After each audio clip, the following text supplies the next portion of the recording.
Genesis 2 verse 24 states, "Therefore shall a man leave his father and his mother, and shall cleave unto his wife, and they shall be one flesh."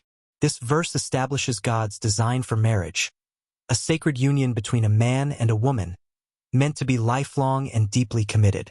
It teaches the importance of leaving behind former priorities, cleaving to one another in devotion, and walking together in unity as one flesh.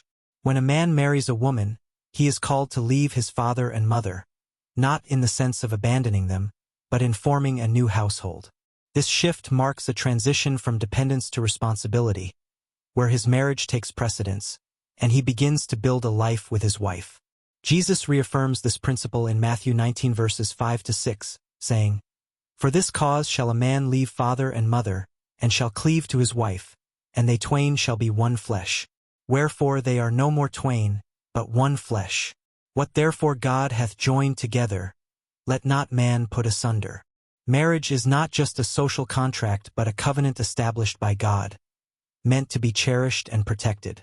To cleave to one spouse means to hold fast, to remain faithful, and to cultivate a love that endures through all seasons of life. A husband and wife are not meant to simply exist together, but to be deeply bonded, growing in love, trust, and shared purpose.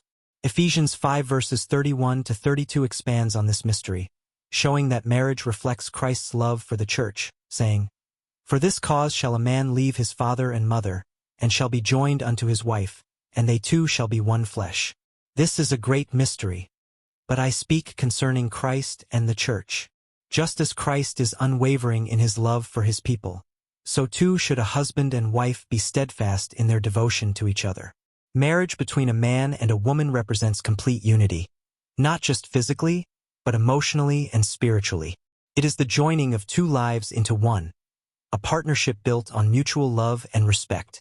Proverbs 18 verse 22 reminds us of the blessing of marriage, saying, "Whoso findeth a wife findeth a good thing, and obtaineth favor of the Lord." A wife is a gift to her husband, and a husband is called to cherish his wife, recognizing the beauty of God's plan for marriage. Even though the world may change, God's design for marriage remains unchanged, a covenant built on love, faithfulness, and honor. Hebrews 13 verse 4 affirms this truth. "Marriage is honorable in all, and the bed undefiled, but whoremongers and adulterers God will judge." Faithfulness within marriage matters, not just for the couple, but as a testimony to God's truth and his love.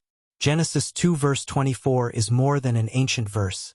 It is a divine guide for building lasting, God-centered marriages. It teaches that a husband must leave behind his former priorities, cleave to his wife with devotion, and walk together in unity as one flesh. Let us uphold and cherish marriage as God designed it, a sacred covenant between a man and a woman, reflecting his love, faithfulness, and divine purpose.